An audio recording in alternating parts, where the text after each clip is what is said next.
ಇವತ್ತಿನ ವಿಷಯ ಕೇಳಿದ್ರೆ ನೀವು ಕೂಡ ಅಚ್ಚರಿಯಾಗ್ತೀರಾ. ನೀವು ನಂಬುವುದಕ್ಕೂ ಸಾಧ್ಯವಾಗದ ಒಂದು ಕಥೆಯನ್ನು ನಾನು ಇವತ್ತು ನಿಮಗೆ ಹೇಳೋಕೆ ಬಂದಿರೋದು. ಅದಕ್ಕಿಂತ ಮುಂಚೆ ನೀವಿನ್ನೂ ನನ್ನ ಪೇಜನ್ನು ಫಾಲೋ ಆ್ಯಂಡ್ ಸಬ್ಸ್ಕ್ರೈಬ್ ಮಾಡಿಲ್ಲ ಅಂದರೆ ದಯವಿಟ್ಟು ಈಗಲೇ ಮಾಡಿ. ಟೈಮ್ ಟ್ರಾವೆಲ್ ಬಗ್ಗೆ ನಿಮಗೆ ಎಲ್ಲರಿಗೂ ಗೊತ್ತಿರುತ್ತದೆ.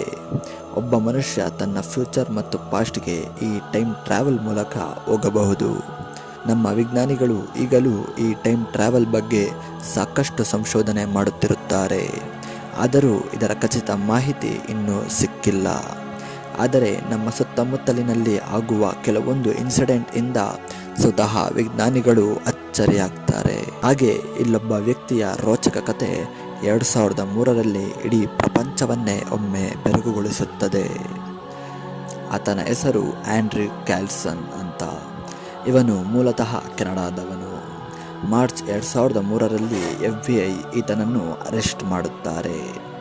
ಎಲ್ಲ ಸುದ್ದಿವಾಹಿನಿ ಮತ್ತು ಸುದ್ದಿ ಲೇಖನಗಳಲ್ಲಿ ಇವನು luckiest man in the earth ಎಂದು ಸುದ್ದಿಯಾಗಿರುತ್ತಾನೆ. ಏಕೆಂದರೆ ಸ್ಟಾಕ್ ಮಾರ್ಕೆಟ್ನಲ್ಲಿ ಹಿಂದೆ ಯಾರು ಕಂಡು ಕೇಳಿರದ ಲಾಭವನ್ನು ಇವನು ಮಾಡಿರುತ್ತಾನೆ. ಕೇವಲ 2 ವಾರಗಳಲ್ಲಿ $800 ಅನ್ನು ಇನ್ವೆಸ್ಟ್ ಮಾಡಿ ಬರೋಬ್ಬರಿ $350 ಮಿಲಿಯನ್ ಅನ್ನು ಸಂಪಾದಿಸಿರುತ್ತಾನೆ. ಅಂದರೆ 2,923,85,45,000 ರೂಪಾಯಿ. ಅಚ್ಚರಿ ಏನೆಂದರೆ ಇವನಿಗೆ $1 ಕೂಡ ನಷ್ಟ ಆಗಿರುವುದಿಲ್ಲ.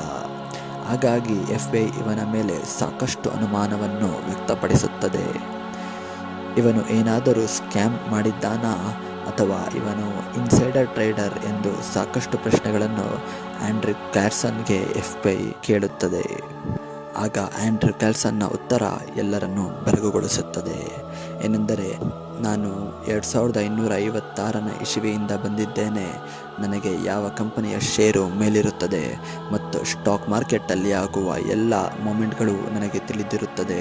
ಹಾಗಾಗಿ ನಾನು ಅದರ ಮೇಲೆ ಇನ್ವೆಸ್ಟ್ ಮಾಡುತ್ತೇನೆ ಎಂದು ಹೇಳುತ್ತಾನೆ. ಆದರೆ FBI ಇವನ ಮಾತನ್ನು ಕೇಳಲು ನಂಬಲು ಸಾಧ್ಯವಾಗಿರುವುದಿಲ್ಲ.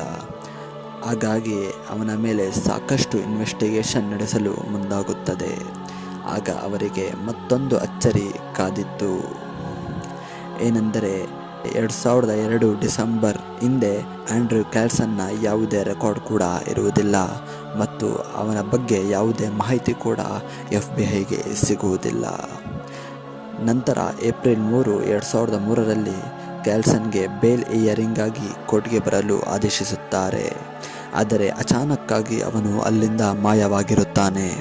ಮತ್ತೆಲ್ಲೂ ಅವನ ಸುಳಿವು ಯಾರಿಗೂ ಕೂಡ ಸಿಗುವುದಿಲ್ಲ.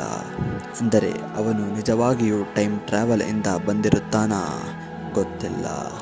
ಆದರೆ ಆ ಕಾಲದಲ್ಲಿ ಈ ಒಂದು ಸುದ್ದಿ ಎಲ್ಲರೂ ಒಮ್ಮೆ ತಿರುಗಿ ನೋಡುವಂತೆ ಅಚ್ಚರಿ ಮೂಡಿಸಿತ್ತು. ನೋಡಿದ್ರಲ್ಲ ಸ್ನೇಹಿತರೆ, ಟೈಮ್ ಟ್ರಾವೆಲ್ ಬಗ್ಗೆ ನೀವು ಇನ್ನಷ್ಟು ತಿಳಿದುಕೊಳ್ಳಬೇಕೆಂದರೆ ಕಾಮೆಂಟ್ ಮಾಡಿ. ಹಾಗೆ ನನ್ನ ಪೇಜನ್ನು ಫಾಲೋ ಆ್ಯಂಡ್ ಸಬ್ಸ್ಕ್ರೈಬ್ ಮಾಡೋದು ಮಾತ್ರ ಮರಿಬೇಡಿ. ಮತ್ತೆ ಮುಂದಿನ ಇಂಟ್ರೆಸ್ಟಿಂಗ್ ಸ್ಟೋರಿ ಜೊತೆ ನಿಮ್ಮ ಮುಂದೆ ಬರ್ತೀನಿ. ಅಲ್ಲಿವರೆಗೂ ಕಾಯ್ತಾ ಇರಿ.